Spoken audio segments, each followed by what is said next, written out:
por estar aquí. Bien, pues estuvimos viendo la última sesión en la que estuvimos juntos, esta parte de los estados del yo y de cómo estos estados funcionan desde las memorias emocionales que tenemos, por una parte, para poder establecer las normas de vida, el camino por el donde podemos recorrer el sendero de la vida, y por el otro lado, con aquellos aspectos emocionales de las necesidades que hemos tenido, de cómo se han resuelto, y sobre todo de esos aspectos que pudieron habernos lastimado y generar ciertas heridas específicas, de las cuales la verdad es que lo que menos importa es el cómo se hicieron. Digo, es algo que incluso, por ejemplo, en terapia se utiliza, sí, para poder tenerlo como referencia y hacer el cambio emocional que se necesita. Pero aquí la cuestión es cómo nosotros vivimos esas situaciones que pudieron haber sido muy fuertes o incluso traumáticas. Y entonces desde ahí, con esa base que tenemos, ese sustento de las normas, esa parte emocional que formó el mapa de vida que tenemos, nuestras creencias fundamentales, las necesidades fundamentales, desde ahí va surgiendo nuestro adulto. Esta parte nuestra de nuestro cerebro que va midiendo cómo están las cosas a partir de su conocimiento de la realidad y de la información que trae, utiliza esa memoria, utiliza el conocimiento que va adquiriendo y la voluntad para definir cómo va a ser nuestra vida. Bien, en ese mismo sentido, hay elementos que nos dejan muy atorados en el pasado y que a partir de los cuales hay diferentes juegos que de repente solemos jugar. Les voy a presentar esto, que es el juego más común que estamos realizando y bueno, se le llamó juego precisamente porque son reglas que se van estableciendo, son papeles que se van jugando, incluso de manera inconsciente, hay que tener en cuenta esto, y sin embargo, determina cómo nos vamos a ir relacionando, ¿sí?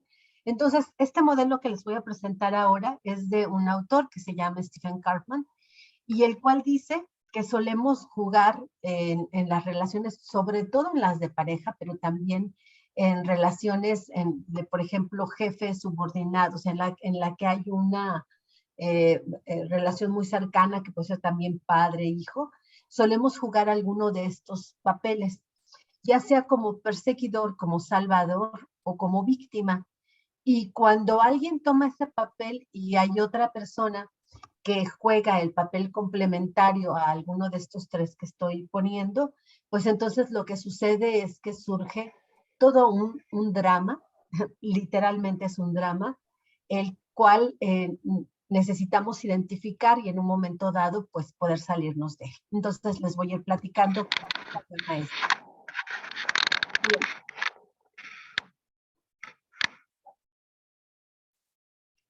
Uno de los papeles que solemos jugar y que, fíjate, curiosamente las mujeres es de los, de los papeles que tenemos como más comunes que estamos jugando, es este del papel salvador. Claro, también los varones, pero sí, mucho en proporción las mujeres jugamos este.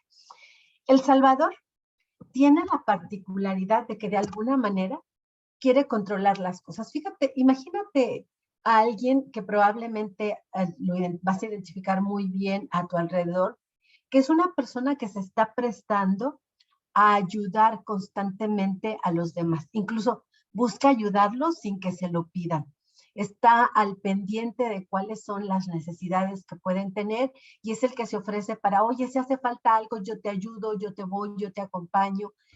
Es una persona que cuando alguien se le acerca y le está explicando de algún problema que tiene, inmediatamente le busca la solución y como decimos por ahí en un refrán, el remedio y el trapito, ¿no? O sea, le está dando absolutamente todo.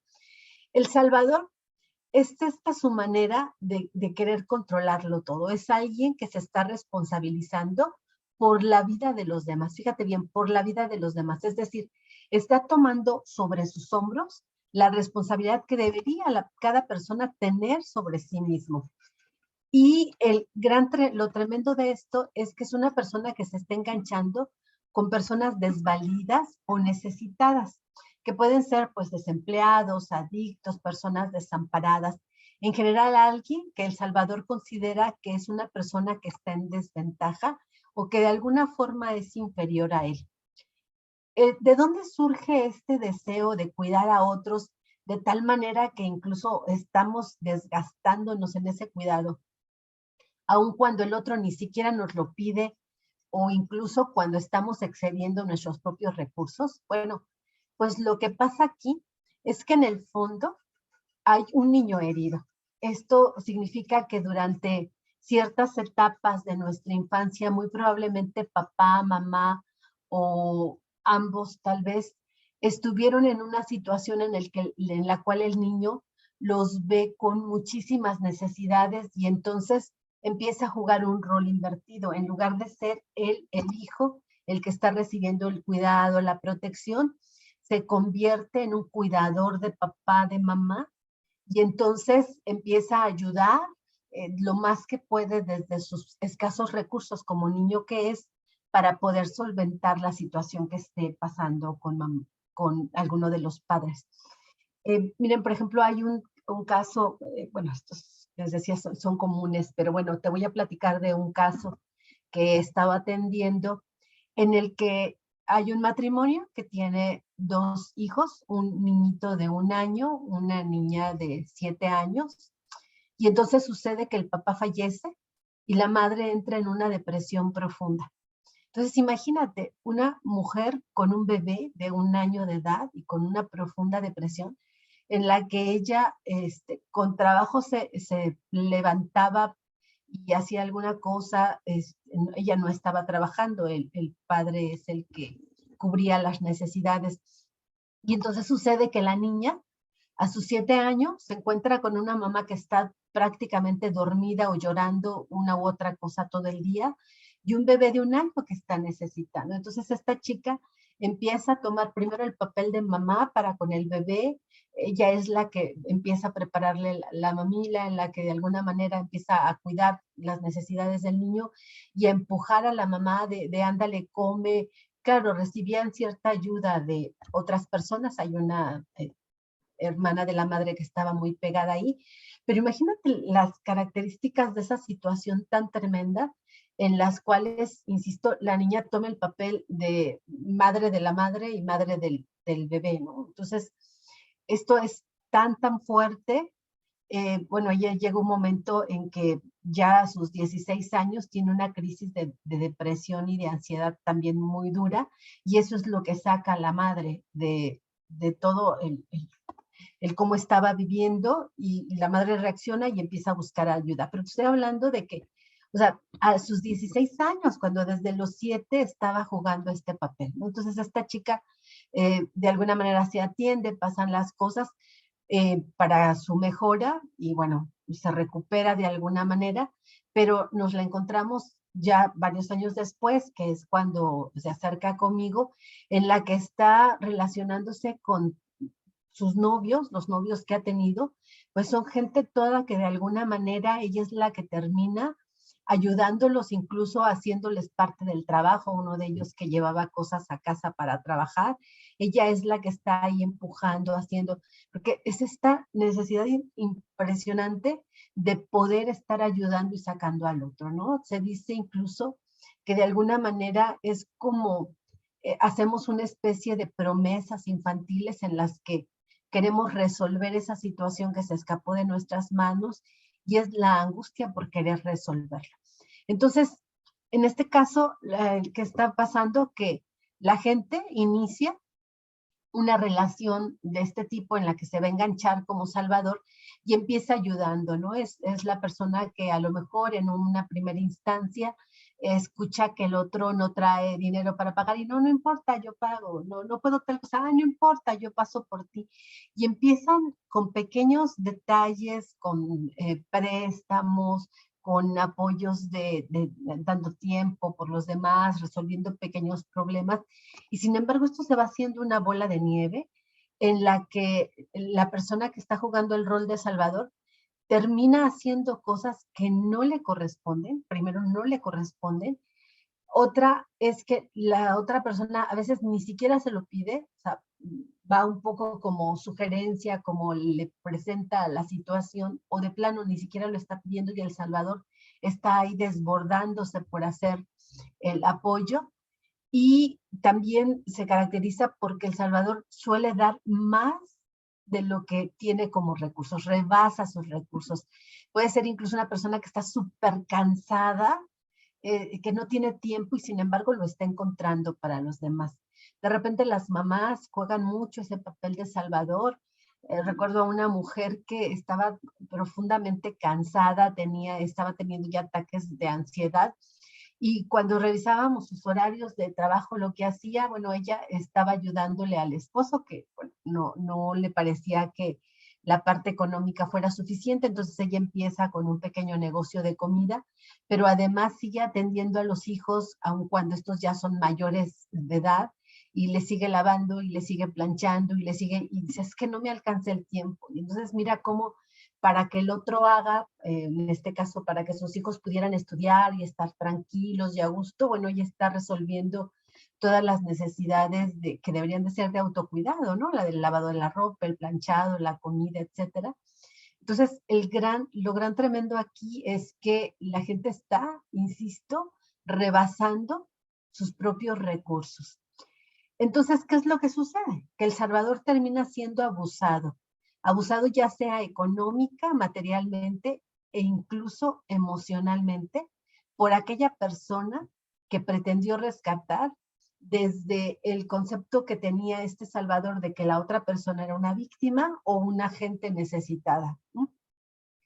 ¿Y qué es lo que sucede? Que cuando estas personas se ven tan excedidas en lo que estaban brindándole al otro, pues de alguna manera también se sienten tan usadas que quieren cobrársela de alguna manera, también empiezan a hacer cosas para manipular, o sea, yo que te he dado tanto y tú no eres capaz de darme tal cosa. Y entonces llegan a darse cuenta de que la otra persona, dicen, bueno, es un desagradecido, pero es que en muchas ocasiones ni siquiera le habían pedido el apoyo, sino es él el que había estado ahí ofreciéndolo a manos llenas y de manera desbordada. Tal vez ya tienes a alguien en mente y piénsalo un poco, cómo esta persona está ahí para todos, pero en la medida en que está para todos, ¿cuántas veces no sucede que no está para sí mismo, para sí misma? El Salvador es entonces alguien que está ofreciendo ayuda a los demás. Y Cartman decía que es una ayuda falsa porque de alguna manera sale de simplemente del deseo del bienestar por el otro. No es un auténtico deseo de que el otro esté bien, sino que trae ese deseo profundo de crear dependencia, que es una forma de continuar la historia que ya traía este Salvador, y por el otro, porque también es una manera de sentirse valioso con esa ayuda que está brindando. Entonces trae una agenda oculta, o sea, te ayudo, pero porque necesito sentirme fuerte porque estoy ayudando, necesito que los demás dependan de mí. De ahí es donde se habla del control. En contraposición con lo que incluso a manera explícita llegan a decir los salvadores de que están pretendiendo ayudar a la otra persona, fíjate cómo el resultado es contrario, porque cuando estás ayudando y ayudando a alguien de tal manera que incluso les estás cubriendo sus responsabilidades, lo que estás haciendo es que esa persona no se haga cargo de sí misma. Si estamos hablando de alguien que juega el papel de víctima, pues le estás confirmando que no puede, que no sabe, que no es capaz. Estás reafirmándole un papel en el que hay una total impotencia, una total indefensión, y entonces recurren a él como el salvador. Y ese es un círculo vicioso en el que los dos llegan a estar atrapados. El Salvador llega a manipular, soborna, es yo te di, ¿qué me vas a dar? Yo que siempre hago esto y entonces ahorita necesito, o es el estar persiguiendo al otro para encontrar los elementos que necesita para estárselos dando. Fíjate cómo la necesidad de fondo es que lo necesiten, es sentir que está siendo valorado por el exceso de ayudas que está dando a los demás. Este papel es desgastante en todos los sentidos, como puedes observar, y además llega a enajenar a la persona que lo está haciendo y a la otra persona también, ¿no? Está fomentando que el otro ya sea que se victimice o también que el otro se convierta en un abusador. Hay muchísimos casos en los que de veras El Salvador termina incluso dando parte de sus bienes, dando parte de sus tiempos, y a quien está quitándole todos esos recursos es a sí mismo. ¿Cómo habría que salir del juego? Fíjate, en estos casos lo primero que hay que hacer es obviamente darse cuenta de que estás solapando el que alguien no se haga responsable de sí mismo, y además estás haciendo un papel que no te corresponde. Entonces, lo primero que hay que hacer aquí es tener esa disposición para soltar a la persona. En las relaciones de pareja, sucede en esa dicotomía de un hombre que de alguna manera es hasta cierto punto vividor, y la mujer es la que está dándole y dándole, ella es la que trabaja, ella es la que mantiene la casa, y no lo suelta porque ¿qué voy a hacer sin él? Yo no puedo vivir sin él, no podría sostener la casa, no podría hacer, y la verdad es que está haciendo eso y muchísimo más, pero emocionalmente hay una dependencia. Entonces, en este sentido, fíjate qué importante es poder darte cuenta hacia adentro primero de cómo te estás sintiendo en una relación. Si estás sintiéndote desgastado, si estás sintiéndote que estás siendo traicionado, que la otra persona está siendo demasiado demandante de tus recursos, es el momento en voltear hacia adentro y darte cuenta de si no habrá necesidades personales que no estás cubriendo. Dice la Biblia que amarás a tu prójimo como a ti mismo. No dice jamás, en ningún lado dice que más que a ti mismo, ni antes que a ti mismo. Primero, nadie puede dar lo que no tiene. Entonces, lo primero que necesitamos como personas es poder satisfacer nuestras propias necesidades. Y luego es poder, sí, claro, compartir, es la parte del ayudar a otros, del bien para otros. De hecho, algo fundamental que nos caracteriza como seres humanos es precisamente la ternura, la piedad y la caridad. Pero tienen ese límite de los propios límites personales que nosotros tenemos. No puedo dar hasta más de lo que yo tengo para dar. Alguna gente dirá, oye, es que es egoísta, es que si no amas hasta que te duela, es que si no das hasta que sea quitarte la camisa, porque aunque tú tengas frío, que el otro la tenga. Mira, la verdad es que cada uno de nosotros tiene necesidades básicas de sobrevivencia que no puedes, no debes rebasar, porque ya obviamente tenemos muchísimos recursos que la vida, Dios, quien quiera, nos está dando, pero nos está dando para que hagamos un buen uso de ellos, no para que los estemos dando a manos llenas y quedándonos vacíos, porque entonces no estaríamos cuidando nuestra propia supervivencia. Entonces, ¿qué necesitas? Una es esa disposición para soltar a la persona, dándote cuenta que hay una necesidad tuya por la otra persona, que la necesidad es tuya y que tú eres el que está fomentando en un momento dado esta relación que pudiese ser abusiva. Hay que establecer límites. Establecer límites es asumir la responsabilidad, porque podría ser que en el enojo, y de hecho llega a suceder, es la forma de manipulación, es de yo que te he dado todo y tú no eres capaz de hacer esto por mí. No, quien ha estado dando sin medida eres tú. Entonces, lo primero que hay que ver es yo asumo mi responsabilidad, o sea, yo decidí, yo quise darlo, y en este momento decido que ya no quiero hacerlo, decido que ya voy a poner un límite en el cual la relación pueda ser muchísima más pareja en la que podamos realmente compartir y caminar juntos y no estar alguien a expensas del otro parasitando, ¿no? Entonces, esta parte de asumir la responsabilidad es el darte cuenta, el poder hablar con la otra persona y decirle, oye, he estado haciendo esto por ti, pero sabes, ya vi y no me toca hacerlo, ya no quiero hacerlo. Entonces, a partir de ahora, va, esto es tu responsabilidad. Es decir, es informarlo. Mira, va con cosas tan simples como que si estás asumiendo algún gasto, como si estás quedándote con la responsabilidad de estar haciendo una actividad que le toca a la otra persona, pues es decirle, esto es algo que ha venido funcionando de esta manera, pero ya no estoy dispuesto y entonces, pues aquí está. Fíjate, yo lo estoy diciendo muy fácil, pero no lo es. No lo es, porque quien primero tiene que respetar el límite que está poniendo, obviamente, es la persona que quiere salirse de este juego.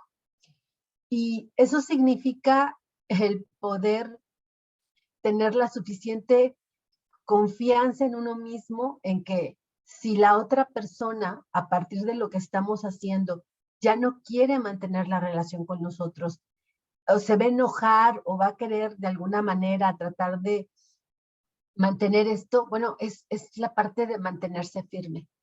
Mira, te lo pongo en un ejemplo muy simple de lo que a veces sucede entre la madre y el hijo, ¿no? A lo mejor la madre decide que ya fue tiempo suficiente para que el hijo sea el que se haga cargo del lavado, del planchado de la ropa, ¿no? Que es algo en el que puede estarlo salvando porque se está haciendo responsable de mantenerle el cajón mágico siempre lleno de ropa limpia, y que en el momento en el que le dice al adolescente, oye, ya te toca, no sé, por ejemplo, planchar tu ropa. Imagínate que luego van a tener una reunión a la que van a asistir como familia y ves que sale el muchacho con la camisa toda arrugada. O sea, necesitas tener la fortaleza para aguantar esa intención de quitársela e irla a planchar, porque ¿qué van a decir de ti? Uy, wow, qué bárbara mujer, no es capaz de tener en orden a su hijo.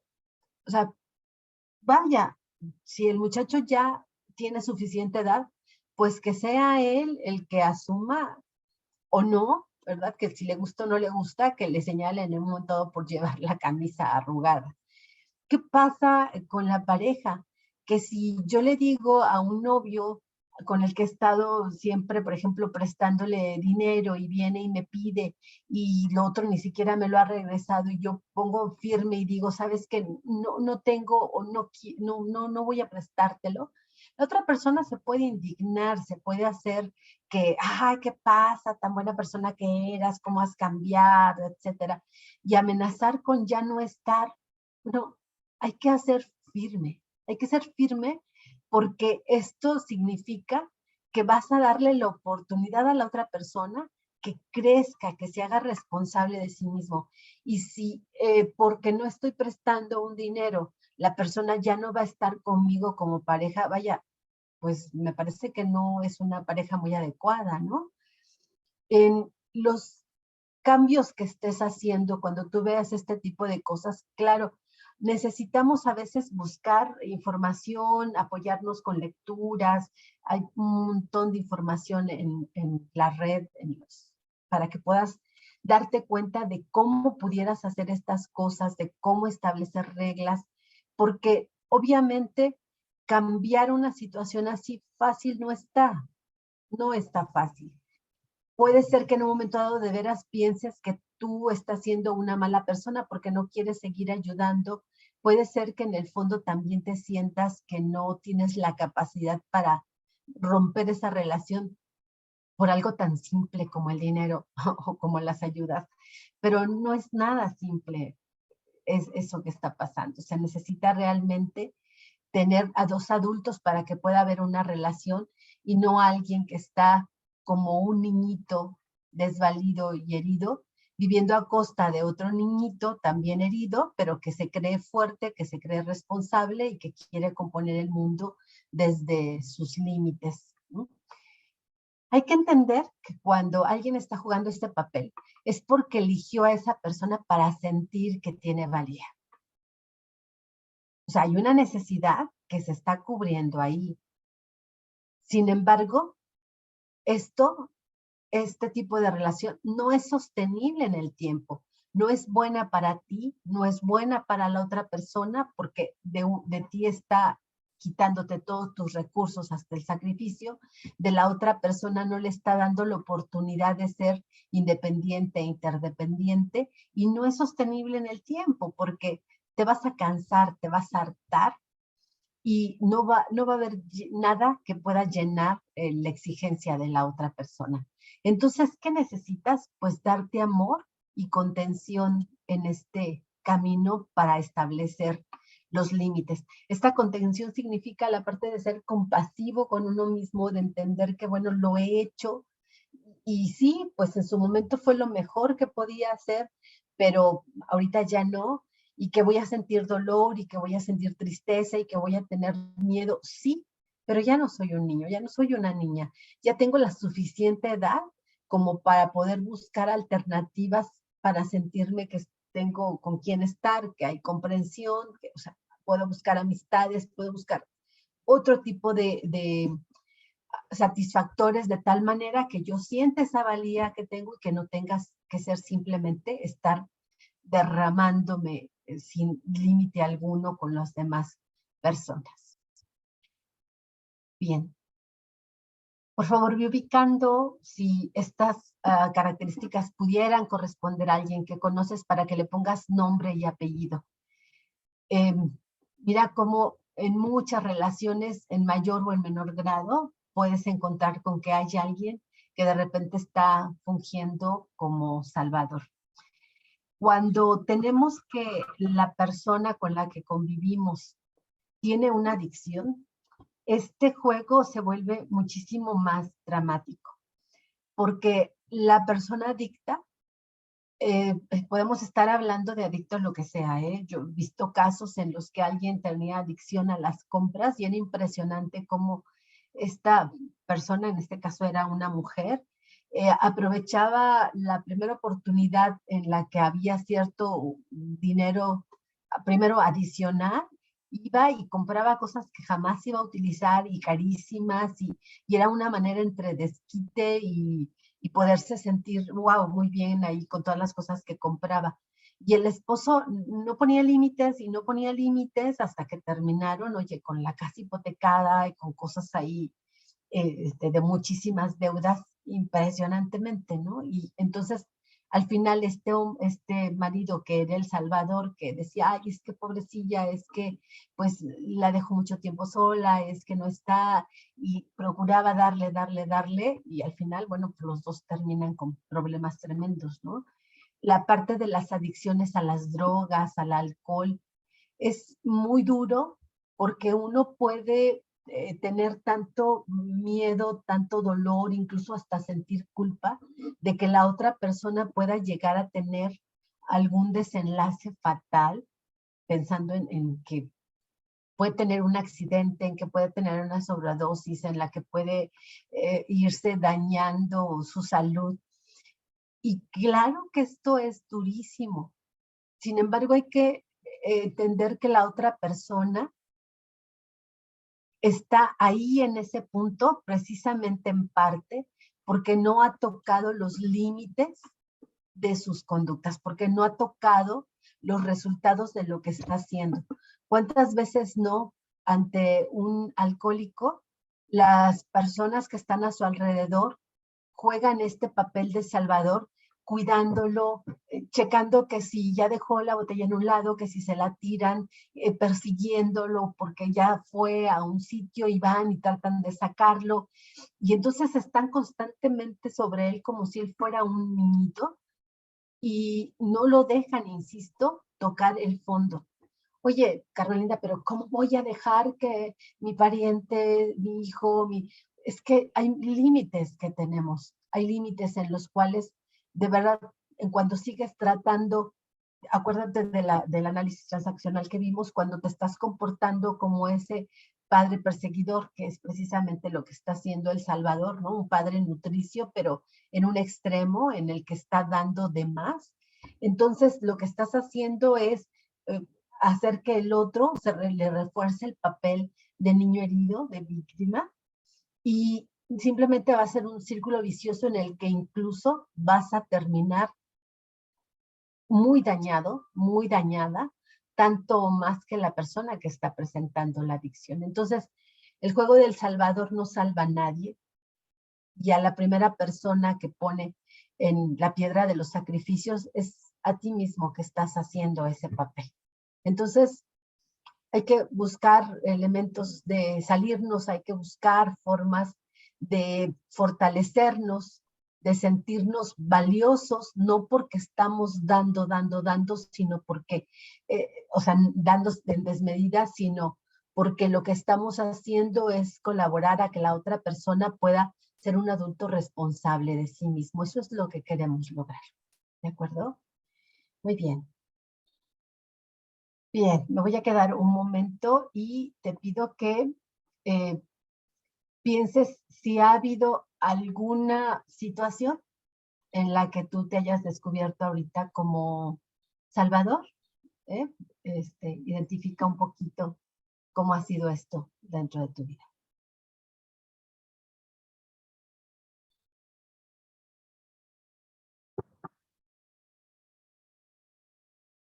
Bien, tenemos luego el papel de víctima. El papel de víctima es también el de un dependiente, es alguien que depende de otro. Como puedes observar, el salvador y la víctima, pues bueno, son una parte fundamental de la relación, ¿verdad? El salvador generalmente está salvando a víctimas, aunque claro, también se pone a salvar, entre comillas, a personas que considera necesitan, y los otros pues simplemente son pues estafadores. Bien, cuando hablamos de una víctima, podemos ver que la persona que adopta este papel, otra vez lo está adoptando desde el niño herido. Desde un niño herido que además es como, no tengo absolutamente nada de posibilidades de hacer algo al respecto de mí.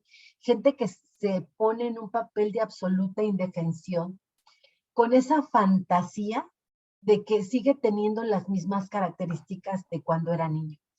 Que miren, muy probablemente le pudieran faltar habilidades o le pudiera faltar el desarrollo de alguna capacidad, pero hay que empezar a hacerlo, y no, lo que hace la víctima es, se coloca en esa posición de vulnerabilidad, de ay, pobre de mí, no asume la responsabilidad de crecer, es un Peter Pan eterno aquí también, es el eterno niño que quiere que los demás le resuelvan, que los demás hagan todo lo que él está necesitando y que carguen con él prácticamente sobre sus hombros.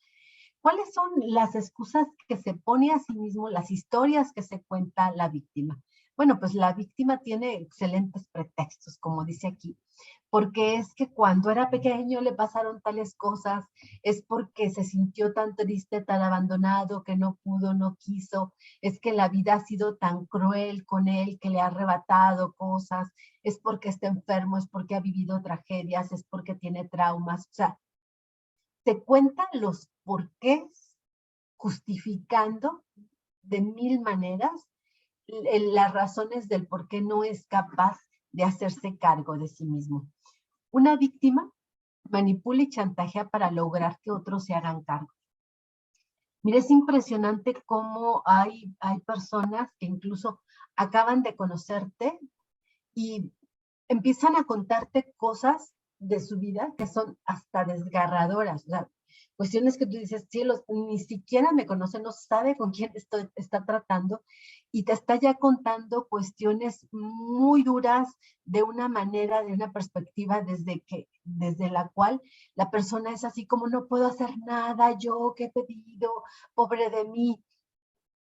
Entonces, tiene un gran tino para percibir a personas que tienen cierta fortaleza, que tienen capacidad económica, que se ven hábiles para resolver problemas, personas que por supuesto son también controladoras, que son extrovertidas, personas complacientes, protectoras y paternales. O sea, una víctima muy probablemente se engancha con un salvador para que le resuelva todo, o incluso se engancha con otro papel que vamos a ver aquí más adelante, que es el perseguidor. Es decir, se engancha con personas que tienen, de acuerdo a su punto de vista, mayores recursos, mayores habilidades, mayores capacidades y fortalezas para hacer cosas, para conseguir resultados que le parece a la víctima que ella no es capaz de conseguir. Estos patrones, estos se hacen patrones de comportamiento. ¿Cuántas personas no conoces que tienen un patrón de enfermedad? Son víctimas, ¿no? Esa gente que le duele un día una cosa, el otro día le duele otra.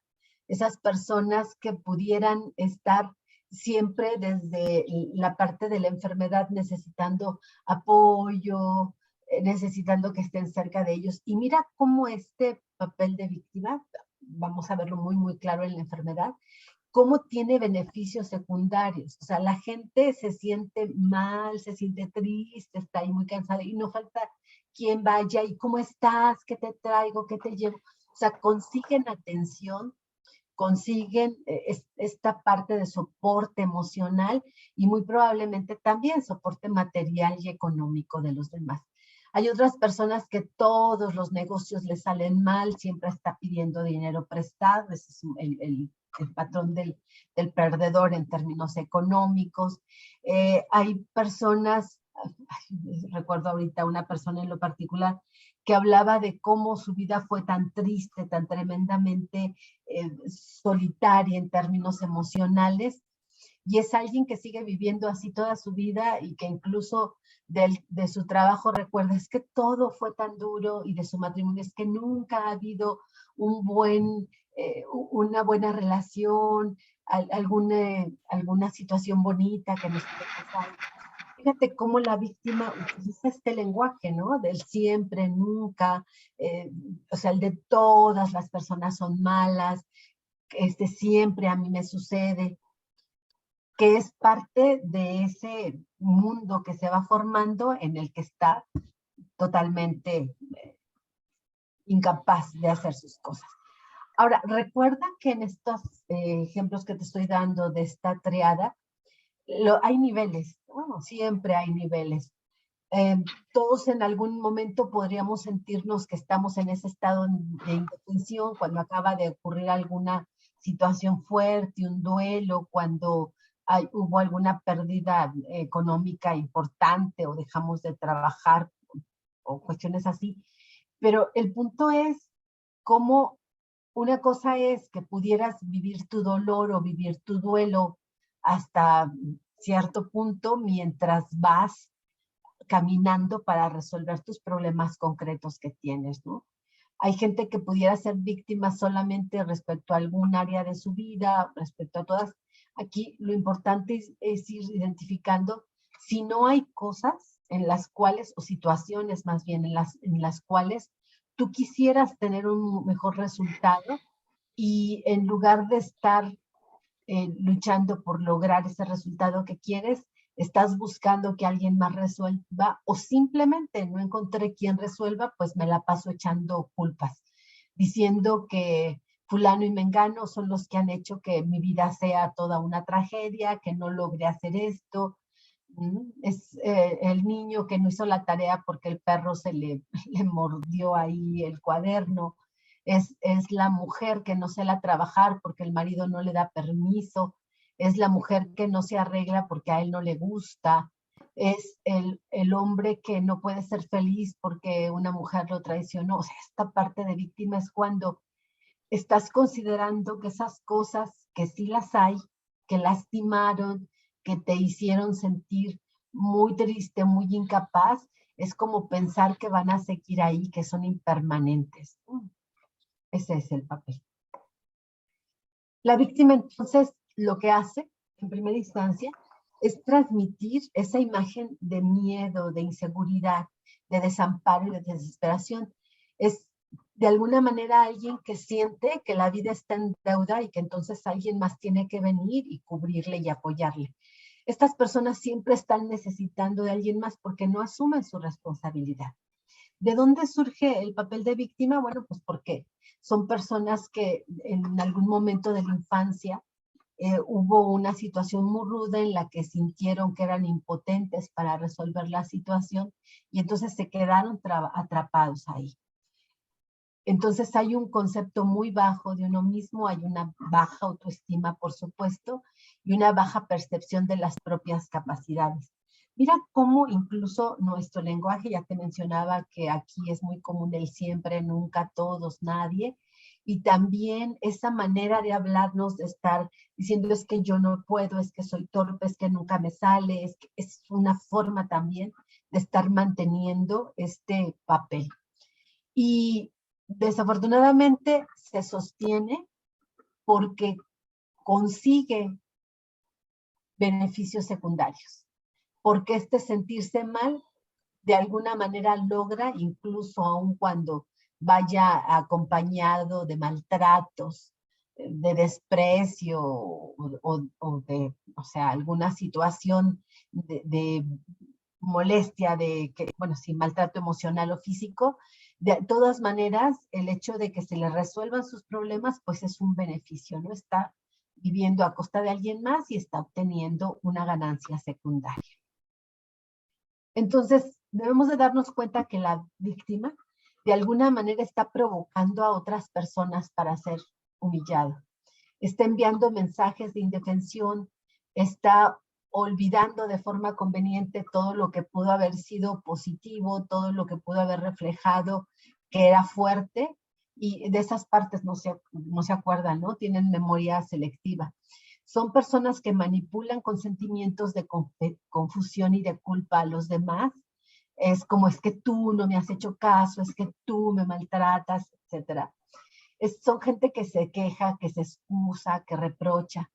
Y es que en el fondo están sintiendo de ayuda y compasión permanente porque les parece que es la única manera en la que podrían sobresalir.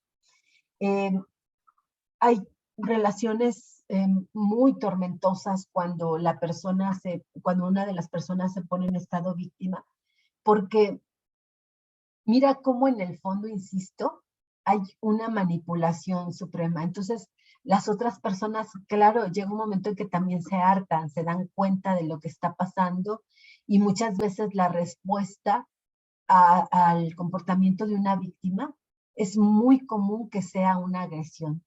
Estos tremendos situaciones que nos hemos encontrado de crímenes pasionales o de golpes en las relaciones de familia, en las parejas, ¿no?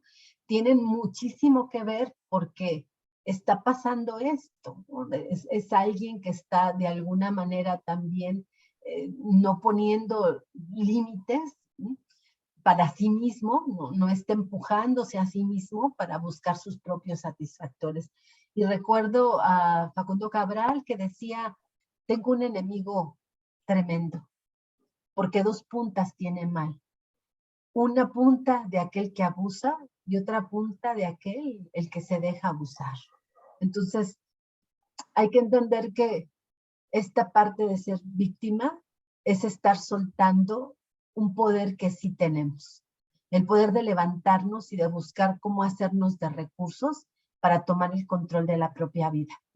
En una relación de pareja, insisto, esto es tremendo porque puede llevar a situaciones de violencia extrema, de violencia física, de violencia emocional, y los efectos son devastadores. Entonces, si de alguna manera alguien se ha sentido aquí, pues la pregunta es cómo podría cambiar, ¿verdad? Y la primera parte es asumir la responsabilidad. Asumir, insisto, la responsabilidad de yo me he puesto en este papel. Claro, el otro a lo mejor ha llegado y ha abusado de mí, ha hecho cosas para cobrármela a su medida, pero mi responsabilidad es yo qué voy a hacer conmigo, cómo hago para poder empezar a cubrir yo mis propias necesidades. Y en este sentido tengo que encontrar estrategias funcionales para aumentar mi confianza en mí misma, mi habilidad para resolver problemas, tener tolerancia a la frustración, a la parte de, oye, me equivoqué en algo, claro, pero de esto que no estoy haciendo bien, pues qué cosas sí hice bien, qué no funcionó y qué voy a poder mejorar. En casos extremos, por supuesto, también necesitamos ayuda profesional para reencontrar esa fortaleza y para ir caminando con pasitos de bebé, haciendo los cambios que tengan que hacerse. Y en ese camino necesito ser muy compasivo conmigo mismo. Esto de no estarme castigando, latigando con el qué malo, qué torpe, no puedo, etcétera.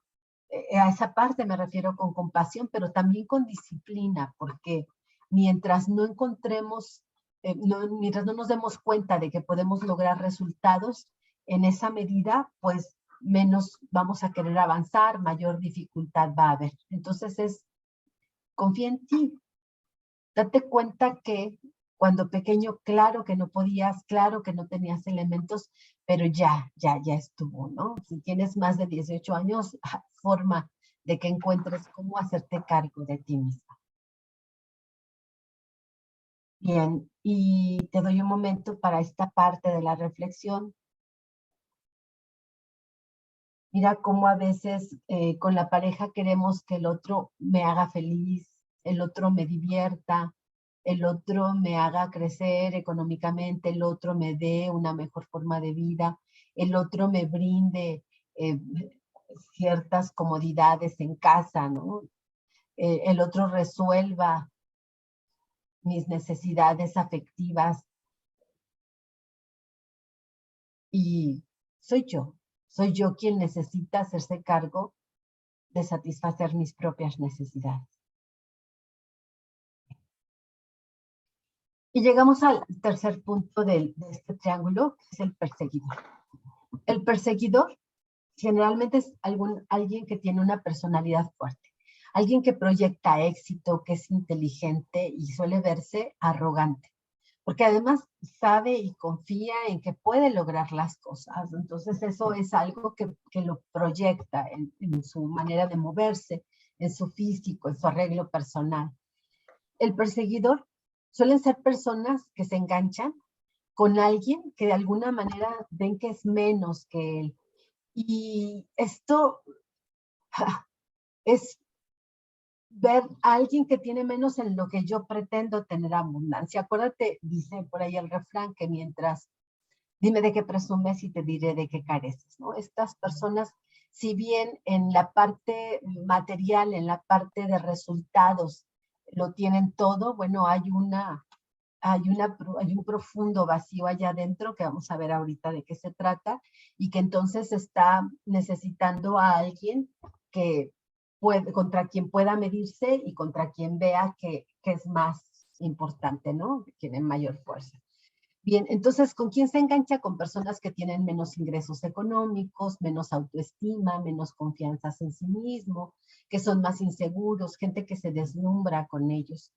El perseguidor el modo de operar es observar al otro, observar sus defectos, sus fallas y empezar a usarlas para criticar.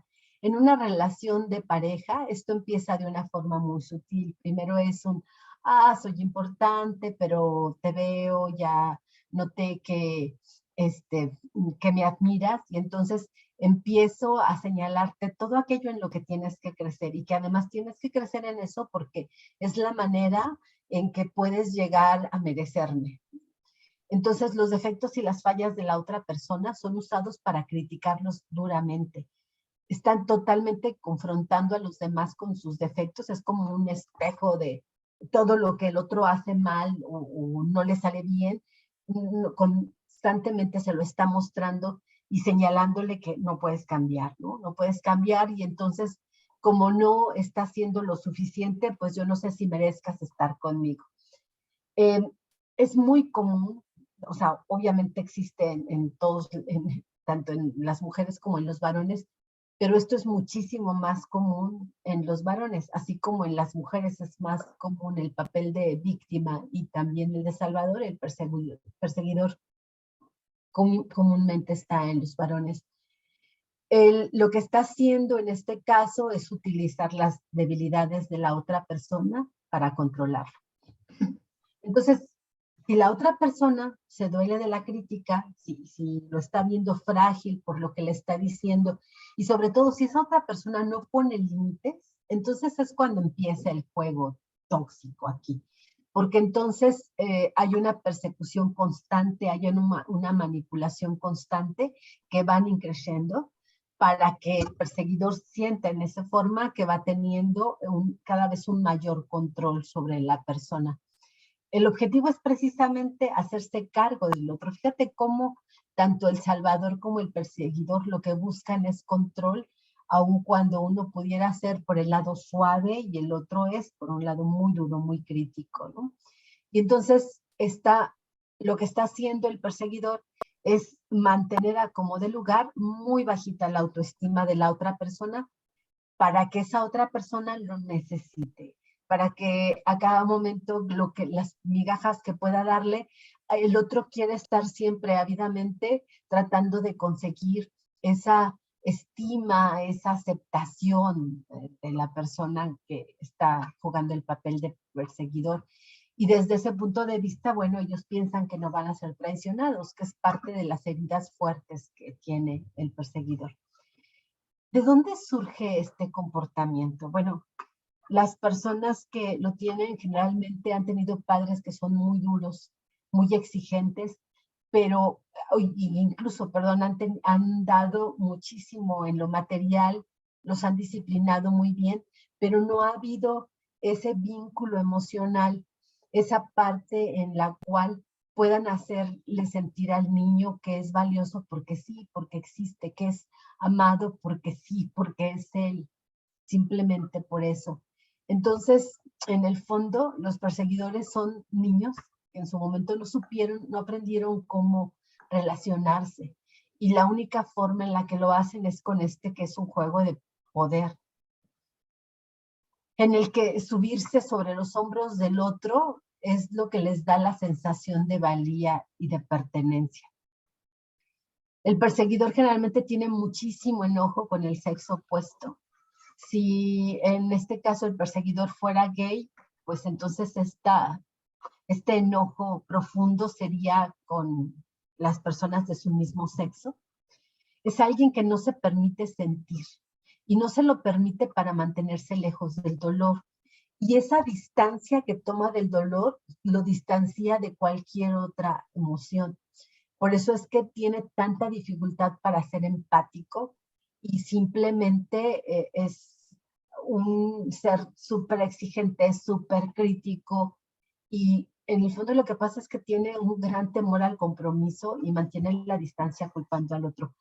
Fíjate qué curioso que, bueno, no curioso, es obvio por estas características, que las parejas en las cuales alguien juega este papel muchas veces son parejas que viven en distancia, no están realmente compartiendo en la misma casa, porque hay como un reclamo intrínseco en el perseguidor, es que no mereces estar conmigo, es que no tienes las cualidades, es que eres tan torpe, tan tonta que cómo voy a casar contigo, o sea, no, tienes que quedar ahí porque todavía no logras alcanzar el nivel como para poder llegar a ser pareja conmigo, ¿no?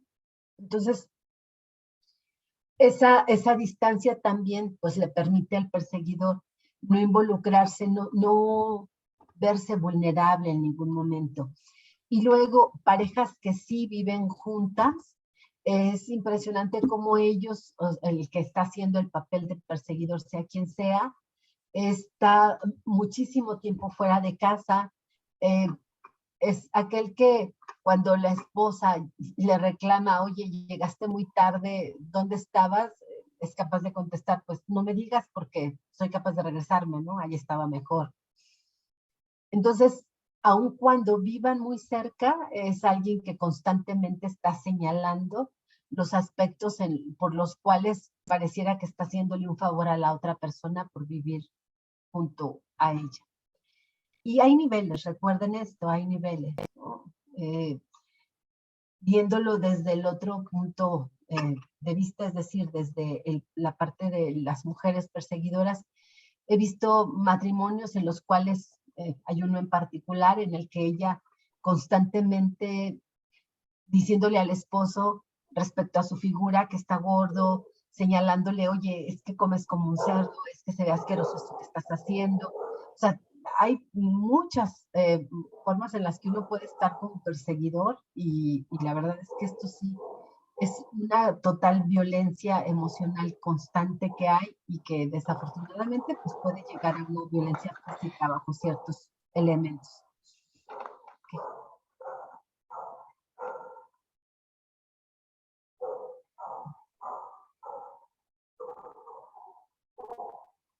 Bien. ¿Qué pasa con el perseguidor? Si pudiéramos verlo aquí en general, cómo se están dando las situaciones. Vemos que es alguien que empieza a poner normas, pero sus normas están de tal manera que cuesta trabajo seguirlas. O sea, son normas poco prácticas y obviamente alguien va a pasar sobre ellas, no las van a poder seguir.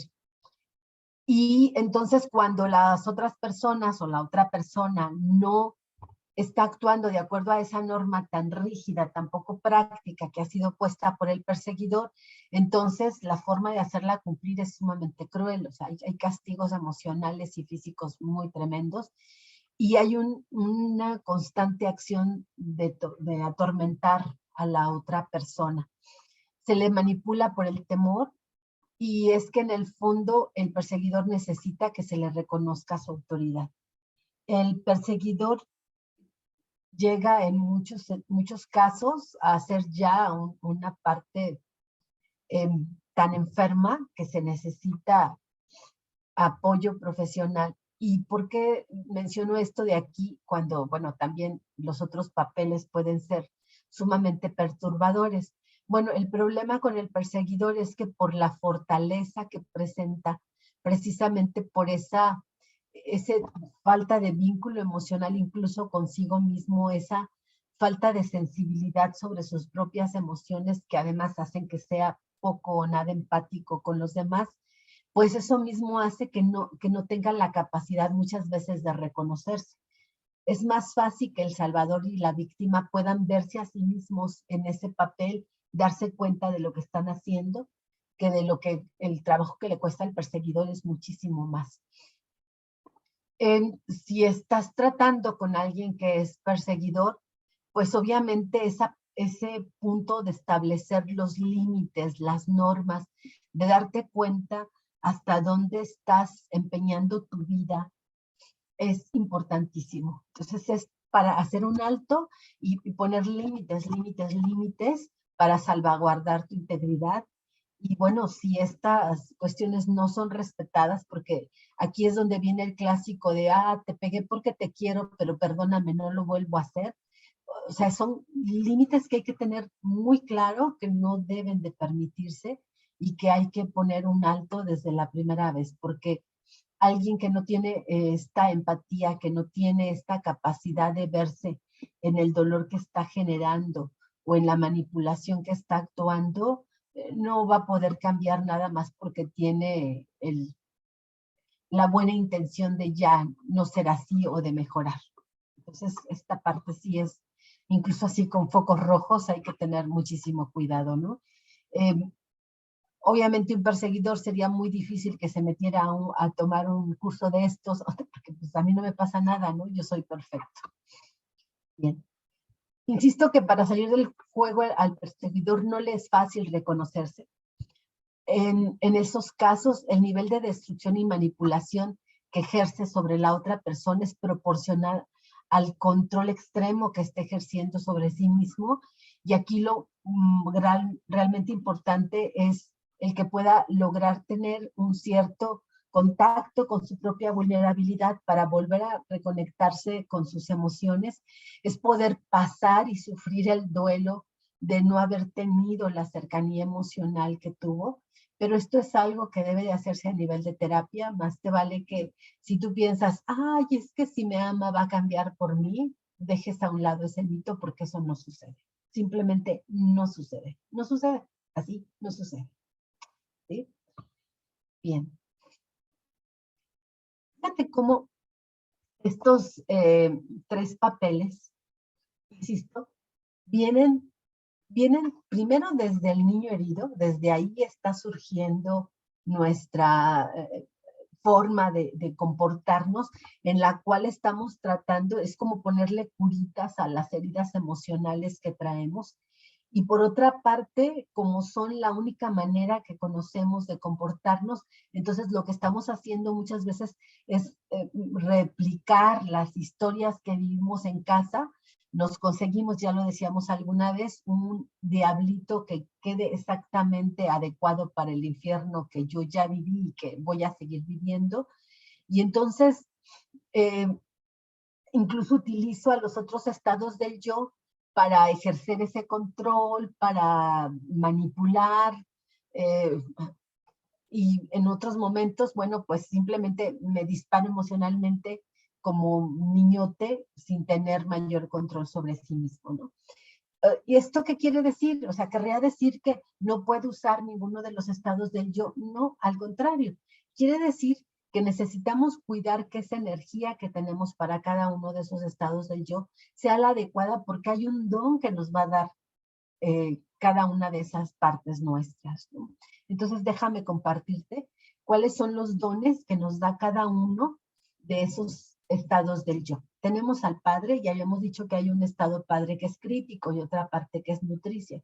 El padre crítico, fíjate cómo lo que te puede dar es estructura, orden, metas, autocrítica, responsabilidad. En este caso, por ejemplo, un perseguidor tiene un padre crítico impresionantemente fuerte. El punto es que esa crítica vaya hacia sí mismo y que puede establecerla en niveles razonables en las normas que se están estableciendo, que las normas sean adecuadas, que las reglas sean considerando nuestro humanismo, siendo empáticas, ¿no? ¿Cuántas personas no hay que en un perfeccionismo mal entendido, o sea, buscan hacer lo mejor y se exigen de una manera tal que cuando no les salen las cosas exactamente como habían dicho, se están castigando, se están criticando duramente? Y, y no se vale. No se vale porque, mira, empezando porque nosotros como seres humanos somos perfectamente imperfectos. O sea, el camino de la vida está hecho para ir poniendo nuestro potencial, sacando nuestro potencial, trabajando con él para que pueda lucir. Pero si estamos vivos es porque todavía hay camino que recorrer. Claro que no somos perfectos, claro que no vamos a poder llegar a la perfección. Entonces, la crítica, esta parte del orden y de la estructura, debe de estar de tal manera que funcione como una base sólida sobre la cual podamos desarrollar todos los demás elementos de nuestra personalidad. Y además tiene que ser tan flexible, considerando los tiempos distintos, las áreas en las que estamos, como para que podamos en su momento sostener sobre ese, pues, el edificio de nuestro crecimiento y nuestro desarrollo personal. El padre nutricio, esta parte nuestra que quiere dar, que abraza, que apoya, que impulsa, que está fortaleciendo, que está consolando, pues desde ahí el don que nos da es la confianza y el respeto por nosotros mismos. Es esa parte de autocuidado y cuidado de los demás, claro, desde la compasión, desde el entender que cada uno de nosotros somos, así como decíamos, imperfectos, que cada uno de nosotros tiene todos los elementos como para poder desarrollarse y crecer, pero muchas veces no lo hacemos porque estamos tan limitados. Entonces el padre nutricio entiende esa vulnerabilidad, entiende esa parte en la que nos está viendo cómo vamos en un proceso y nos puede acompañar, darnos reconocimiento por lo que es, por el esfuerzo que estamos haciendo. El padre nutricio es el que puede hacernos sentir en toda nuestra vida que estamos en nivel de practicantes. ¿Recuerdas que hablábamos de eso?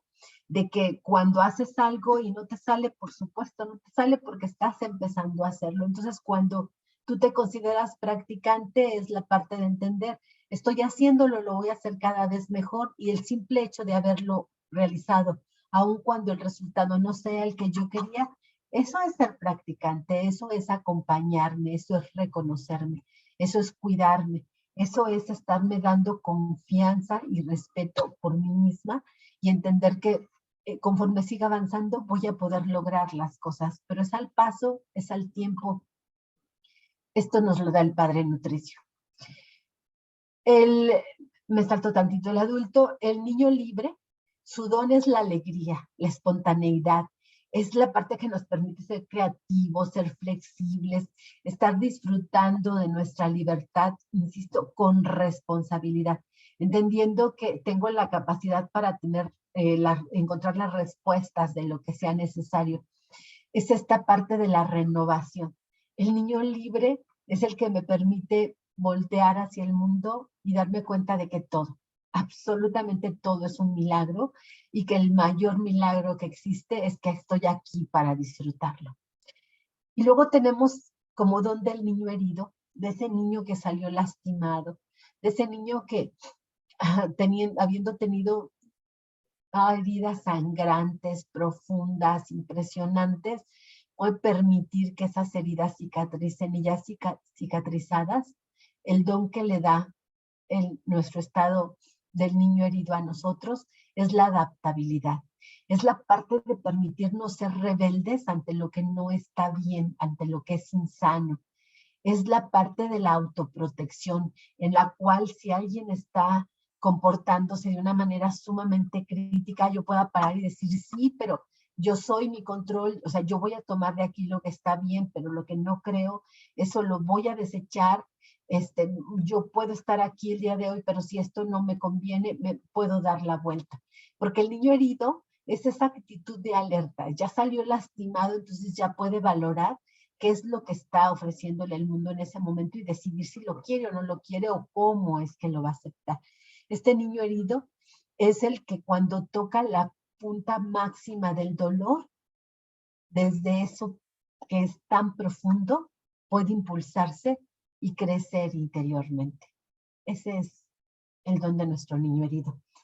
Y finalmente en el estado adulto, este estado adulto que se va alcanzando por la madurez, primero fisiológica, ¿verdad? Empezábamos, decíamos, después de los 7 años, ya tiene mayor prevalencia nuestro cerebro humano y como ya les había dicho, esto acaba de fortalecerse estructuralmente hacia los 21 años. Entonces es, ¿cómo voy utilizando esta capacidad que tengo de razonamiento?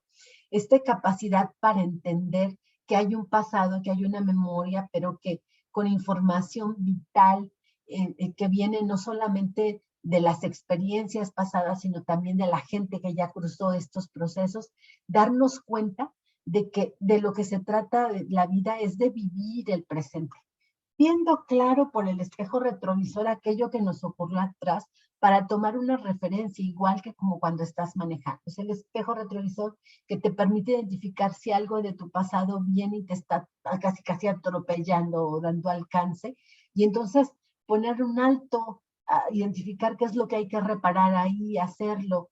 Este adulto es esa capacidad de ver hacia adelante, pero insisto, con los pies bien plantados en la tierra, para entender qué de las normas antiguas ya no son funcionales, cuáles sí son las que debo de estar utilizando.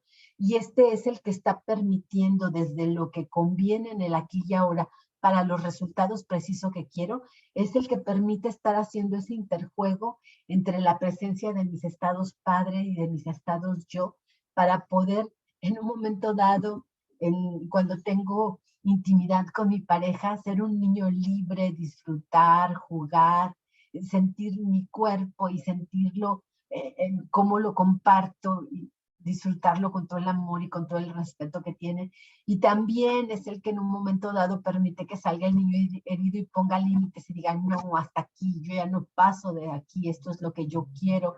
Es el que permite que nuestro Padre Nutricio eventualmente venga y sienta compasión por nosotros mismos y nos acompañe en la mejora, y que el crítico nos empuje y nos con 2 dedos, con 2 yemas nos diga, sí, pero vete adelante, disciplínate, haz esto. El adulto es esta madurez que vamos logrando, es esta posibilidad de ir entendiendo que si bien el día de hoy yo soy el resultado de todo lo que viví, bueno, sí, pero el futuro depende de las decisiones que tomo hoy para mí. Muy bien.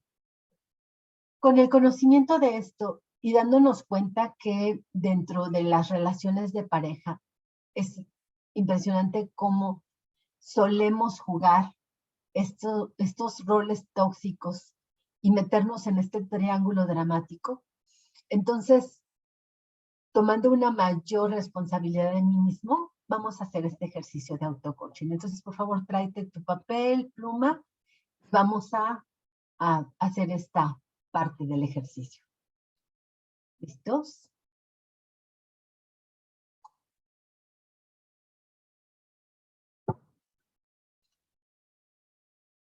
Bien. Y la pregunta inicial es si estás o has estado en un triángulo dramático. Piensa en la relación más importante que tengas ahora. La primera pregunta que te haría es, ¿será que estés en un triángulo dramático actualmente con tu pareja o con esa persona con la que tienes una relación más cercana?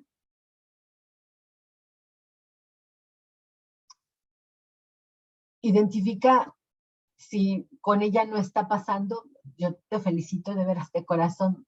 Me alegro mucho de que así sea.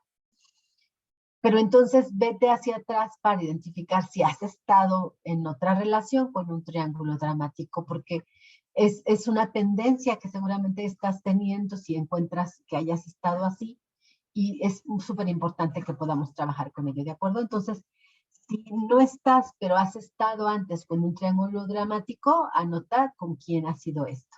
El nombre de la persona, esto es para ti, básicamente, ¿verdad? Bien.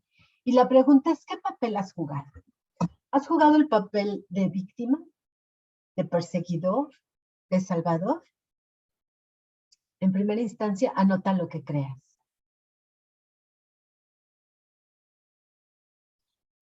Ahora, fíjate muy bien, porque suele haber también transiciones. Cuando hablábamos de El Salvador, este papel, fíjate cómo de repente se intercambia, bueno, más bien todos intercambian, ¿no? Un salvador puede estar viendo que la persona con la que está haciendo pareja está súper necesitada. No sé, vamos a pensar que tiene alguna adicción y entonces, pues, lo protege, lo apoya. Resulta que como consecuencia de la adicción llega a tener algunos problemas graves, pues lo solapa, lo saca de la cárcel, le presta dinero, lo que sea, ¿no? Pero llega un momento en el que puede ser tal el cansancio, el fastidio de darse cuenta de que ser salvador no lo lleva a ningún sitio, lo está desgastando. La otra persona de alguna forma lo manipula y lo controla cuando el salvador era el que quería controlar. Entonces llega a suceder que el salvador se vuelve en un perseguidor. Y entonces, desde la furia, desde la frustración, desde el enojo y que le causa la propia impotencia de cambiar a la persona como quiere cambiarla, en ese momento se convierte en alguien súper crítico, en alguien que está tratando de controlar a la otra persona, que le cierra la puerta con llave, que se le planta enfrente y aunque no le diga nada, con el solo gesto lo está mirando de manera despectiva, diciéndole con la mirada, ¿verdad? Que no vale nada, que no es, o está restringiéndole cosas de tal manera que trata de encasillarlo para que se vaya por donde quiere irse. Y esas cosas suceden. Si ya identificaste el papel máximo, primordial en el que has estado, mi pregunta es, ¿te estarás pasando también a alguno otro o has pasado por alguno otro? Porque también, insisto, desde El Salvador, puede ser que tanta frustración, más bien tanto deseo de hacer que la otra persona genere o tenga las cosas que necesita o genere cambios, yo me doy, me responsabilizo y sin darme cuenta termino dando más de lo que tengo y entonces me doy cuenta de que fui estafado. A veces es literal y con cosas materiales y económicas. O sea, doy y papá, ¿no? Me estaba acordando ahorita de un caso en el que una persona se alía con una mujer, se alía con un hombre que tenía muchísimas situaciones económicas de problemas. Ella se esfuerza, le ayuda, juntos ponen un negocio, ella es la que lo trabaja, lo saca adelante y llega un momento en el que esta pareja suya la deja a ella, pero se queda con el negocio y se va a disfrutarlo con otra persona, ¿no? Entonces, ¿en qué momento El Salvador se convierte en una víctima? A veces sin darse cuenta. O la víctima se harta de que estén persiguiéndola para salvarla y se convierte en un crítico rudo y de víctima pasa a perseguidor, pudiera ser, tal vez. Entonces, la pregunta es, ese papel que has jugado, si lo piensas por un momento, ¿podrás encontrar que lo has cambiado por algún otro papel que ha sido una transición la que has hecho?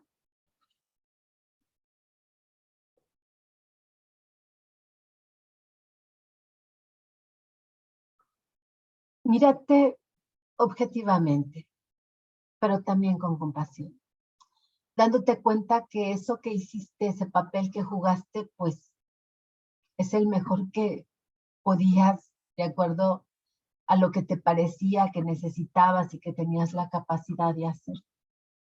Si no te gusta, me alegro muchísimo porque ese es el primer punto para el cambio, que no te guste, que no estés satisfecho con eso.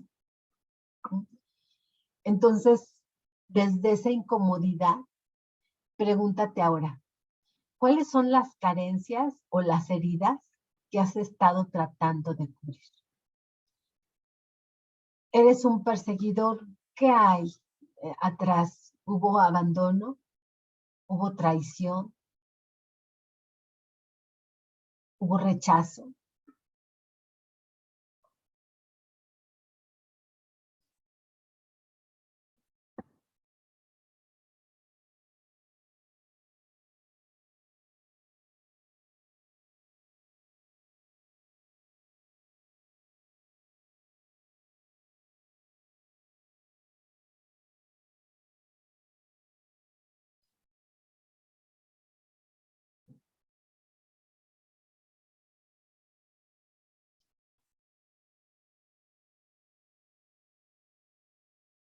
¿Estás siendo víctima? ¿Qué heridas hay ahí? Tal vez humillación, tal vez injusticia, tal vez abandono. ¿Qué es eso que te dolió tanto? Que sientes que no tienes ahora la suficiente fortaleza para enfrentar la vida.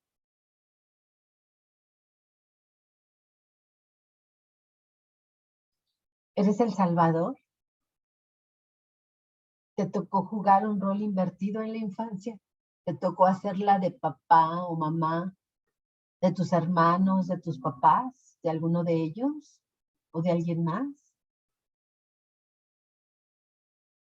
¿Te has sentido tan rechazado que es una manera de que la gente te quiera por lo buena persona que eres?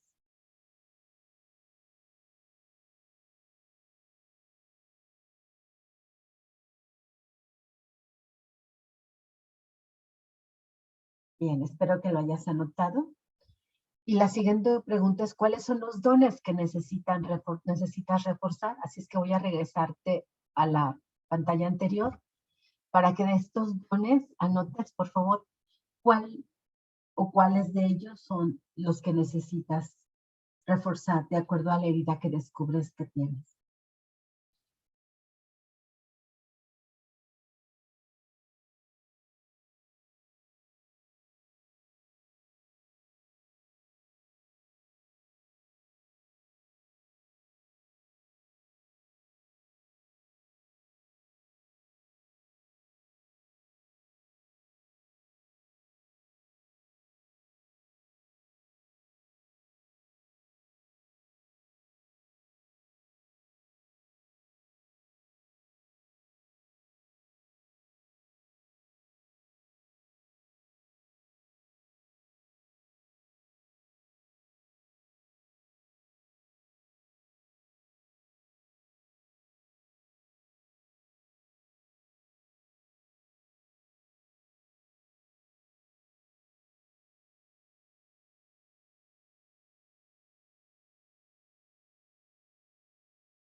Bien, si ya notaste eso, la siguiente pregunta es, ahora entonces, ¿cuál es tu compromiso contigo?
Bien, esta parte de tu compromiso, yo te pido que pudieras escribirlo, que pudieras escribir a partir de ello algún objetivo que te pudieras poner en esta semana. Fíjate muy bien, porque, o sea, todo esto es, ok, la reflexión, y luego la pregunta es, ¿y cómo rompo este esquema que traigo? ¿No? O sea, pues ya lo vi, ¿y qué hago con esto?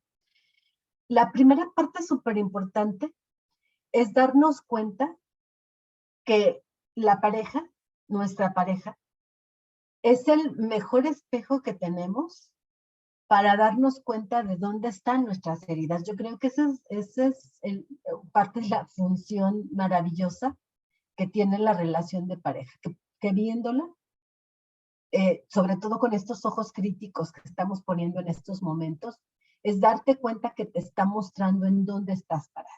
Ese sería el primer punto. Ahora, mira, todo lo que haces por tratar de cambiar a tu pareja, tratarla de educar, tratar de meterla en cintura, tratar de que responda a tus necesidades, hay un concepto que quiero que veas que es súper importante.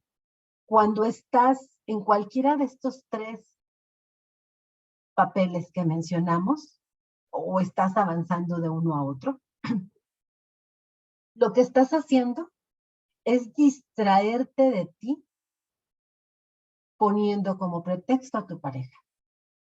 Te estás distrayendo de ti poniendo como pretexto a tu pareja. Porque en la medida en que pones atención en que esta persona tiene tal y tal defecto, y me incomoda y me molesta y, ay, ¿por qué lo hace? Y me está fastidiando la vida. En ese momento, o sea, fíjate, incluso siendo perseguidor y salvador, estás tomando el papel de víctima, estás siendo reactivo. O sea, por su culpa, yo me siento así. Por su culpa, o sea, no podemos avanzar, por su culpa. O sea, este estado mental, ¿no? ¿Te acuerdas que veíamos el estado mental de víctima, de guerrero y de avestruz? O sea, cuando estás en alguno de estos tres que vimos, tu perspectiva es el otro tiene la culpa. Cuando el punto es que tú tienes la responsabilidad sobre tu persona. Tú tienes la responsabilidad sobre tu persona. En la medida en que te estás enfocando en los defectos de la otra persona, en lo que la otra persona no hace, no pone, no quita, no cambia, no. En esa medida estás disminuyendo impresionantemente tu capacidad de influirla, porque mientras haces alguno de estos tres papeles, tú estás tomando la parte cantante, o sea, tú estás confrontando y estás en una fricción constante.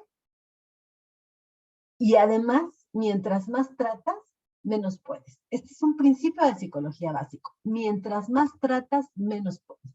Mientras más te esfuerzas porque la otra persona haga lo que tiene que hacer, mientras más estás echando culpas porque la vida es la que te la debe, menos vas a poder. Entonces, ahora que has visto cuáles dones tienes ahí, o sea, el compromiso que necesitas contigo es yo, ¿cómo me puedo responsabilizar de mis emociones en primera instancia? ¿Cómo me puedo responsabilizar de cubrir mis propias necesidades? ¿Cómo puedo hacerme cargo de ir haciendo que mi mundo sea más rico para que yo pueda satisfacer ahí mis necesidades? Y entonces, ya, ok, me voy a fijar de cómo le hago para trabajar con mi relación de pareja, ¿sí? De hecho, en la próxima sesión, lo que vamos a ver va a ser básicamente de comunicación y es cómo me comunico con mi pareja desde el objetivo fundamental de escucharla primero. Antes de pedir que me escuche, escucharla, escucharlo. Oye, ¿y nada más se trata de escucharlo? No, claro que no. Escuchar es el primer gran paso porque es lo que le estaría dando la puerta abierta para sentirse en la confianza de que no va a ser juzgado, de que no va a ser criticado, de que no estás tratando de imponerte. El mejor regalo que le puedes dar a una persona es un espacio para que sea quien se le pegue la gana ser. Y desde ahí, yo me responsabilizo de mi persona y voy a darte ese espacio, es donde podemos lograr avanzar en la mejora de la relación. Entonces, por favor, responde esta parte que tenemos aquí de auto-coaching. Los que gusten me la puedes compartir, te puedo dar retroalimentación, ayudarte para que tengas ahí un camino más claro de qué es lo que vas a hacer. Y quiero terminar el día de hoy contándote una pequeña historia. Esta historia ocurre en la corte del rey Arturo, en la cual sucede que el rey Arturo había enfermado gravemente, muy, muy gravemente. El rey Arturo estaba tan enfermo que todo el mundo había estado trayendo a los curanderos, habían incluso ido a tratar de encontrar a Merlín, pero Merlín andaba en otro planeta, ustedes saben que hacía viajes en otras épocas, no lo encontraban. Y entonces estaban ya todos muy desesperados y el joven caballero Lancelot, que era alguien súper fiel al rey Arturo, estaba ahí muy dispuesto a ver qué podía hacer. Entonces, él escucha de la gente que lo estaba atendiendo, de los curanderos, de los magos que había ahí, que ellos se daban cuenta de que el rey había tomado alguna poción mágica y que solamente había una persona que podía salvarlo. Y esa persona era una bruja que vivía en un lugar muy lejano del reino, pero el que además no permitía que entrase nadie. La gente que se acercaba antes de poder siquiera verla, moría. Y no había más manera que traer a la bruja para que la bruja ayudara a salvar al rey Arturo. Lancelot, el joven caballero, decidió que no importaba si tenía que sacrificar su vida para salvar a Arturo. Y entonces tomó su caballo, tomó su armadura y se fue en busca de esa bruja. Se dice que pasó por un bosque con muchos peligros, un bosque que además estaba encantado y por el cual había tantas cosas que se veían terroríficas que nadie toleraba siquiera acercarse a él. Y sin embargo, Lancelot iba con la firme convicción de que tenía que salvar a Arturo a como diera lugar. Lancelot llegó de esa manera a la cueva de la bruja. El lugar era tétrico. Avanzó, había un aroma espantoso. Había por todos lados huesos y cosas putrefactas y sin embargo él avanzó por ese lugar. Se escuchaban gemidos, gritos, algunos rugidos, incluso palabras amenazantes que no sabía ni de dónde venían. Y sin embargo, cerró los oídos, puso toda su atención en su corazón y en su gran deseo, salvar a Arturo. Y así avanzó hasta el fondo de la cueva. Ahí al fondo, la imagen que observó era de terror. La bruja estaba agachada sobre un gran cazo en donde algo hervía. El aroma que salía era hediondo, era insoportable. Él tuvo que respirar profundo y aguantarse para no vomitar por ese aroma. Los colores eran oscuros, hacía muchísimo frío. La bruja estaba agachada, solamente se veía ahí una masa oscura y sobresalía un poco el clásico gorrito de pico. Él se detuvo y escuchó sus palabras. ¿Qué haces aquí, joven Lancelot? ¿Cómo es que te has atrevido? Dijo la bruja en un tono bastante sarcástico. ¿Quieres avanzar? ¿En serio? ¿Te atreves? Te has atrevido a llegar hasta aquí porque quieres salvar a Arturo, lo sé. Pero más te valiera irte en este preciso momento, le dijo. Más te vale que te vayas, porque no vas a poder salvarlo. Porque el precio que yo pido, nunca, nadie estará dispuesto a pagarlo. Lancelot tembló al escuchar eso y sin embargo, decidido dio un paso al frente. Y le dijo, yo sé que tú puedes salvarlo. Y estoy dispuesto aquí a pagar lo que sea. Mátame si quieres, pero salva a Arturo. La bruja rió con una risa que hacía que diera frío en el alma. ¿Tu muerte? No sabes lo que dices, querido Lancelot. Realmente tendrías que pagar con tu vida, no con tu muerte. Lancelot no entendió, pero seguía muy dispuesto y le dijo, vamos, vamos, dime, ¿cuál es el precio? Estoy dispuesto a lo que sea por salvar a Arturo. La bruja giró lentamente. La poca luz que ahí había le permitió a Lancelot ver un rostro deforme. La maldad se notaba en cada uno de los pliegues. Era terrible. La bruja sonrió,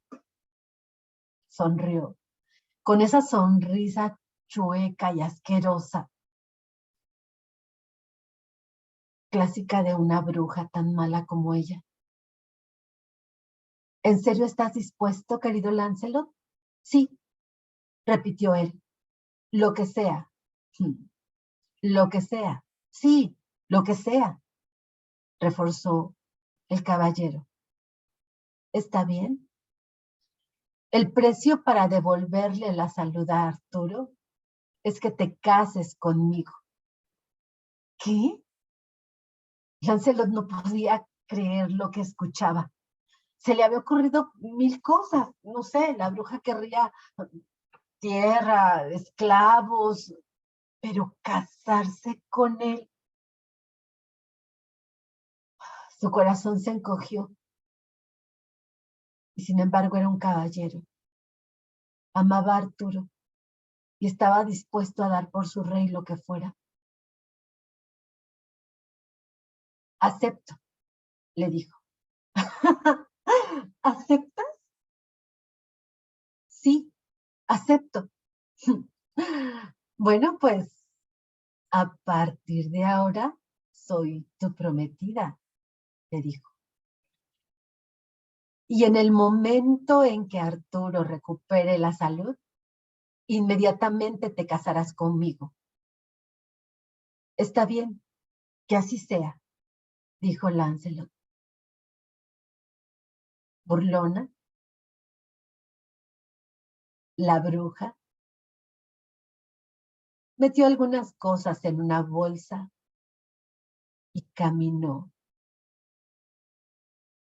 haciendo una mueca que pretendía ser sensual hasta el caballero.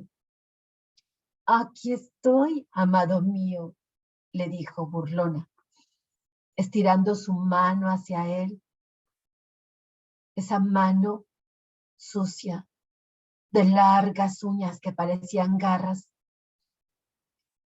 tan áspera que era horrible el tacto. Y sin embargo, él la tomó con delicadeza y la ayudó a salir de la cueva. Llegaron afuera y él, amablemente, la montó sobre el caballo.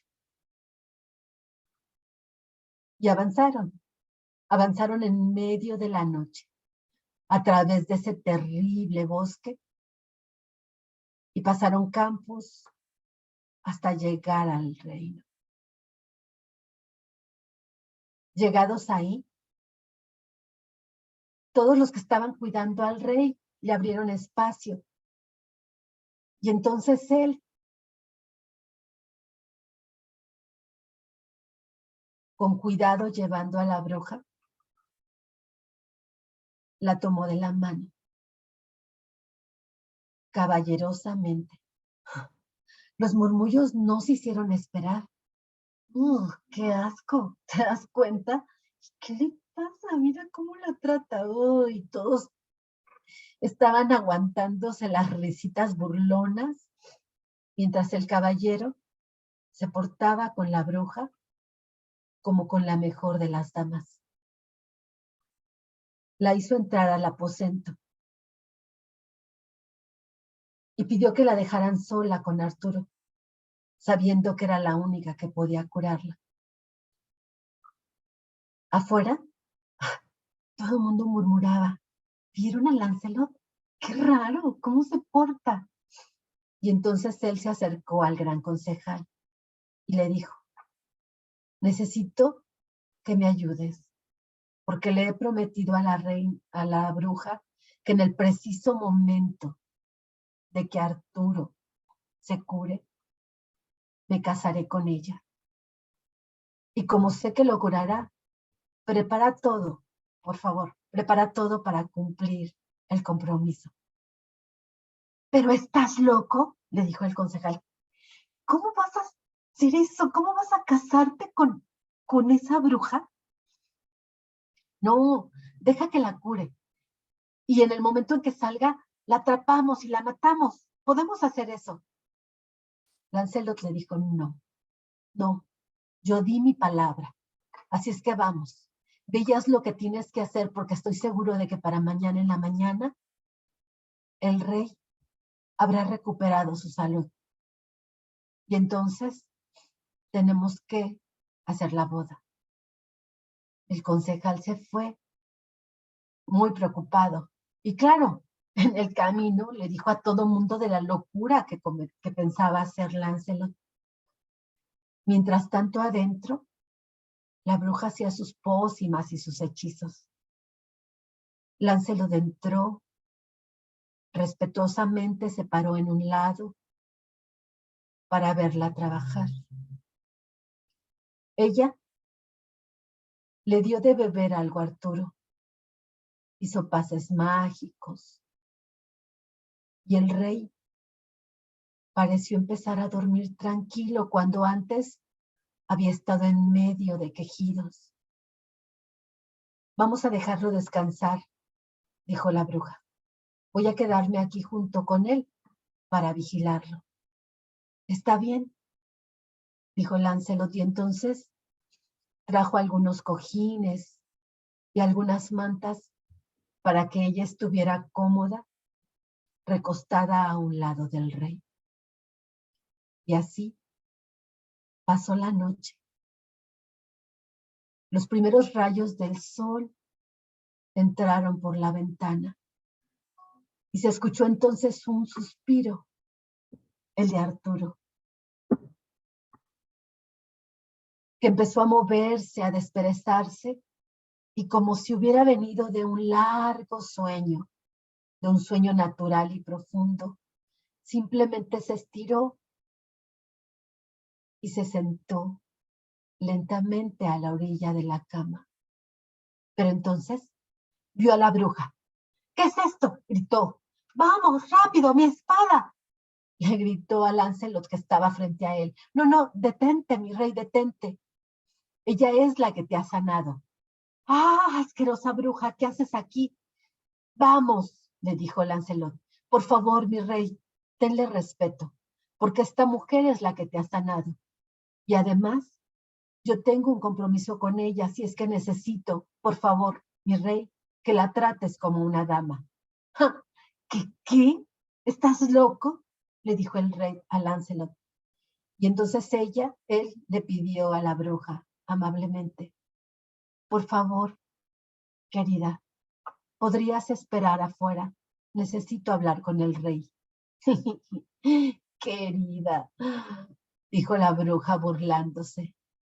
Y otra vez, con un pasito lento, burlándose de él, se retiró. ¿Qué te pasa?, le dijo Arturo a Lancelot. Y entonces Lancelot, el amable caballero, le contó que había cambiado la salud del rey por el compromiso de desposar a la bruja. Claro que no puedo permitir que hagas eso. ¿Cómo va a suceder? Claro que no, le dijo el rey. Por favor, yo he dado mi palabra. Es que podemos hacer algo ahora mismo podemos matarla. No, claro que no, rey, yo di mi palabra. Por favor, ayúdame a cumplirla. El rey estaba muy triste, estaba desolado. Y le preguntó a Lancelot qué podía hacer por él. Le dijo, querido rey, regálame aquella casa que está en las afueras del reino, con ese terreno que está ahí junto a ella para poder vivir así, de tal manera que pueda hacer mi vida y ella no sea molestada. El rey, muy triste, aceptó. Le dijo, esas tierras son tuyas. Y entonces el hermoso Lancelot, el joven, el fiel caballero, avanzó, triste también, pero dispuesto a cumplir su palabra. Llegado a la puerta, se paró frente a la bruja y, como si ella fuera una dama, amablemente la subió al caballo. Se dirigieron a la iglesia en medio de una multitud que, curiosa, lo miraba. Él altivo, ella burlona. Llegaron a la iglesia y otra vez, dulce, amablemente, ayudó a bajarla y fueron desposados. La subió a su caballo y se dirigieron a su nueva casa. El caballero iba triste y, sin embargo, la cabeza en alto. Simplemente pensando en que afortunadamente Arturo estaba vivo. La bruja en el camino no dijo una sola palabra. Llegaron ahí, la ayudó a bajar. Ella entró a la casa y entonces el caballero se tomó unos momentos para arreglar el caballo, dejarlo en su lugar, en la caballeriza, y mirar por algunos momentos el cielo estrellado, sintiendo simplemente su corazón acongojado y pensando que cualquier cosa valía la pena por Arturo.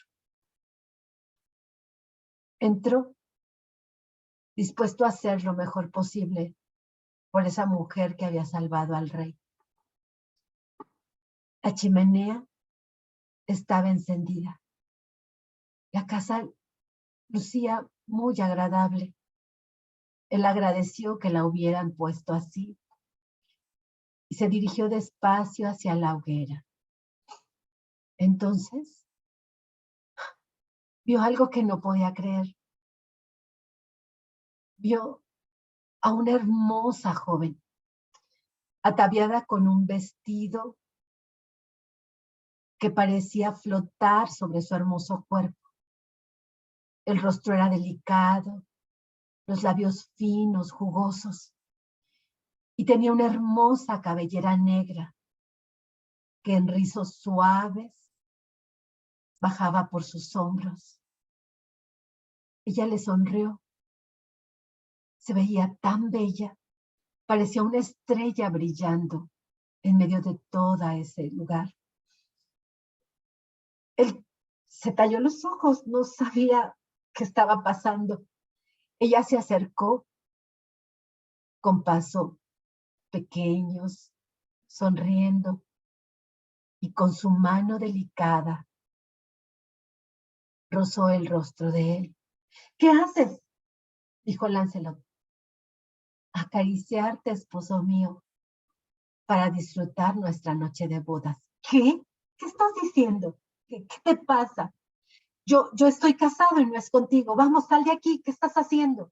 No, no, no. Espera, dijo ella. Soy yo. Soy yo. Yo puedo tomar la forma que quiera. Y he decidido tomar esta forma contigo porque has sido tan amable que he querido darte este regalo de bodas. ¿Hablas en serio?, dijo él. Sí, en serio, soy yo. Y además te tengo un regalo de bodas, porque quiero recompensarte, insisto, por cumplir tu promesa y porque me has tratado como una verdadera dama. Así es que mi oferta es esta. Tú puedes vivir con esta que ves ahora durante el día. Podrías entonces hacer la vida que quieres allá afuera, en el pueblo. Todo mundo incluso estaría envidioso de verte conmigo. Pero en la noche yo me convertiría en la bruja que conoces. O bien, puedo ser esta que soy ahora y hacer dulces tus noches y escucharte y ser tu compañera. Pero en el día sería la bruja. Tú decides. Dime, ¿qué quieres?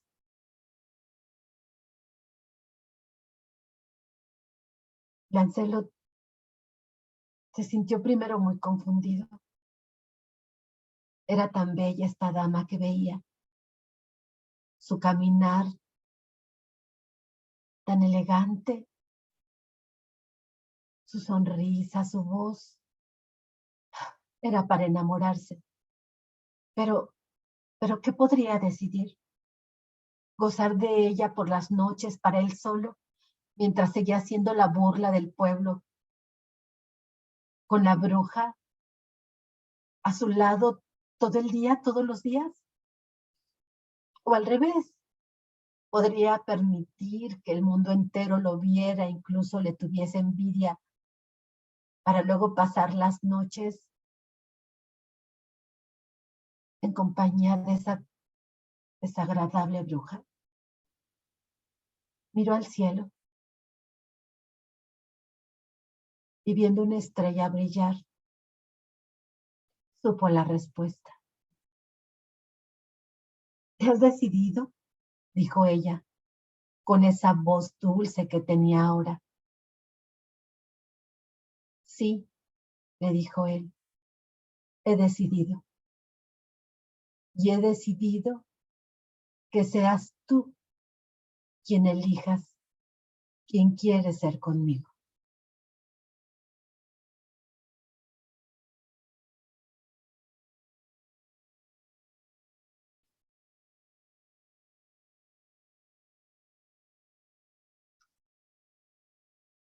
Y mi pregunta ahora es, si tú pudieras decidir,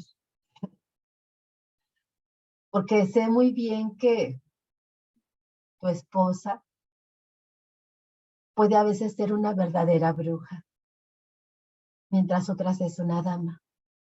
Sé muy bien que tu esposo o tu pareja puede a veces ser un sapo asqueroso o un terrible brujo, y a veces ser justamente el hombre que tú sueñas. ¿Crees que la decisión es tuya? ¿O será momento de dejarlo, que él o que ella decida?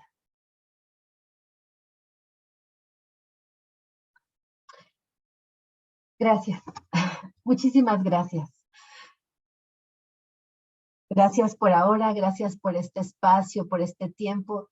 Te deseo lo mejor y, como te decía, si quieres compartirme tus respuestas a este auto-coaching, con gusto las recibo para guiarte en lo que sea posible. Gracias, que tengas preciosa noche. Que descansen. Igualmente, licenciada, que descanse. Una muy bonita noche. Gracias. Gracias. Muchas gracias, Carmelinda. Nos vemos la próxima semana. Nos vemos, Fidel. Gracias.